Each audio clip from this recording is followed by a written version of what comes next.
Abazar nama guddaadha kan lafattan isin beekas hin dhiifama dubbadhaai. Itti irratti qabina wama tolu isin dubbanna. Daqiiqa Nama mala mayo guddaan nakin beekanii me amu atillee moyti qabadhu me dhiifama amu si jala dhiifamu. dubbachuu barbaadu dubbadha. Amu iyyek yeme moyti qabadhu barakallahu fiikum. جماعة الخير الذين اجتمعتوا في هذه الحلقة المباركة وري حلقة قدو تنرت والجين نكون هندو واتك بيتشا سنين جتشو بربادا وني أن سنين جدوا اللي جتش ربيت كنتم خير أمة أخرجت للناس تأمرون بالمعروف وتنهون عن المنكر شالتو أمتا تاني نتي مالين شالتو أمتا تان تأمرون بالمعروف تلتو ولا ججو فهمتو وللرا أورجو كنافي كل بني آدم خطأ وخير الخطائين التوابين إلا ما كبون دغنغورا الرسول عليه الصلاة والسلام ورد دغنغورا وفي بيكي ديبي إمالي كنافي وان كان أصونا ما كيسانغوني ركو يوجرات أمون كينا إسان اللي كينا غابا كان رتي أصون تاين هدو تجرى كيوتر أزجرى نوتي غمد ولتكأني اتكأم كجرو تجرى وان كان نمرتو نما يادو أصو كيسانغوني Gruppii keessaatiin nama haga muraasaa dubbifanne amuun dogongore amuun nutu qabata. Dogongortoo jennee nama fudhachuu danda'u, nama fudhachiisuu danda'u. Dogongorri nama biroo jiraate kara malee itti deemte nama jechuu ni danda'u. Nama gootanii osoo nama hirtanii nama gootanii keessumaan ammuma gadduunne lakkoofsa walii kennine nama haga muraasaatiin keessaan telegiraamaan ta'i iimoon ta'i waan kamu osoo wal geennee waan kana laallee hoo. Asirratti immoo harka hedduutu nutti jira. Warri jecha kana deeggartani mee lakkoofsa 8 barreessaa nama tokko as keessaa godhanii lakkoofsa itti ergine amuun qabnee tumuu dandeenya. Dhaabachuu dandeenya. Asirratti immoo waa hedduutu harka nutti dhayaa jiraaf jedhe. Abazarri akka beektaa waan magaalaa dhufe sii galee waan magaalaa dhufe wanti magaalaa dhufe magaalumatti dhumatti magaalaa yoo ragaa jiraate jennaan ila caqasi woo magaalaa dhufe namni kenna wanni tajjizee nuti walitti nama kenna walitti buun waan magaalaa dhufe laallanne fixanne yoo jenne warri magaalaa Umar rakkoon qabu nuti laallanne keessaa fixanne. No, Abazarri isin wanti nu banne tokko jiraate takka ibsa. Wanti miidiyaa irratti ka'e tokko miidiyaan umarratti ifaan ifatti kallattiidhaan namni bakkee jirutti kunoo amoon kana balleesse ijoolleen kaanilleen kana balleessite bakka karas. Dhugaa walii murreetu addaan baana miidiyaa gubbaa irratti yaada jiru sirreessine yaada hin jirre immoo walii galtanii osoo keessaan fixanii bar waan san kana goone jechuullee hin danda'ama bar. Keessaan haasaan hin danda'amu Abazar. Maryamiin hin buusinaa. Boo Ahmad Biishaa maal taatan obboleewwan akkin jeeti. Meen ana Ahmadi obboleessa keenya kana obboleessa Bilaal kana dhiisa. Warri komantiitii dhiisa. Maaliif beektaa Maryam beekaa dhiifne Maryam nutuu bakka irraa jirra. Tolee yoo isin kaan arrabsitu taate ol galchine dhiifama gaafachiifne yoo ragaan dhufe booda inni immoo arrabsuu ittiin dhiifne inshaallah. Nutu dhiise beekaa dhiisi Maryam haa teessu waa dhaggeeffattu. Ahmad akki goonu. Ayyee. Ahmad. Amoon dhufee jira fakkaatu.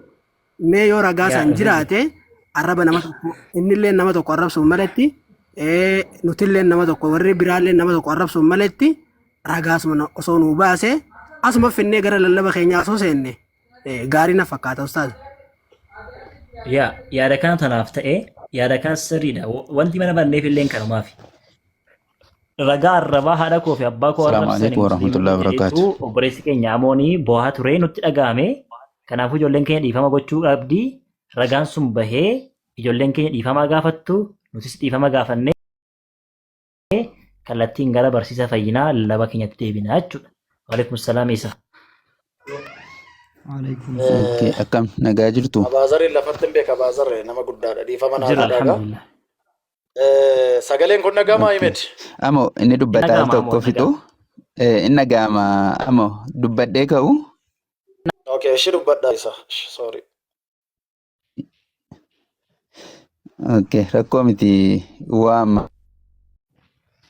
furmaata namni hunduyyuu waama furmaata ta'a jedhee yaadu garaa isaa keessatti yaadutu haasa'a. Abbaan furmaata harkaa ta'u immoo rabbumatu beeka. Bareeda wanni nuti dubbachuu barbaannu waan bareedaadha. Dubbiin nama tokkoon kaatee nama baay'ee bira geessi nama ijoollee akkasii jedhani. Nuti uummanni muslimaa kamiinsaayyuu qaroodha. Waa hubata, waa barata. Dubbiin kun immoo eessaa akka kaate namichumti ajandaa godhees yeroo jalqabaaf sadarkaa duraa irratti maxxanse dubbii kana namni waraabdannaa ergaa waraabuun dagadhee jedhee maxxanse. Namni waraabdannaa ergaa ofii masaa namichiyyuu innumti waraabe innumti yeroo jalqabaaf maxxanse sun ragaa sana of hirkaan qabu beeytani. Kun ammoo dubbii wa'in jaa'akum faasiqun binaba'in fatabayyanu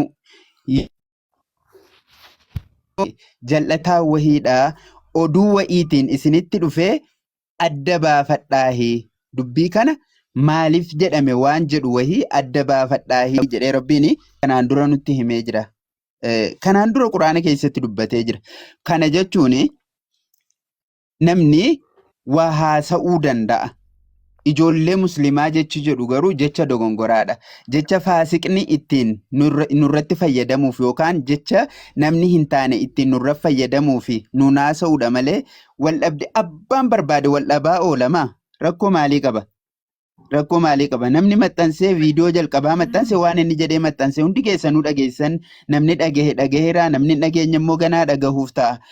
Jechi ijoolleen muslimaa akkana goote jettu kun jecha faasiqni yookaan immoo namni jal'ataan itti nutti fayyadamuuf akkana godhuudha jechuudha.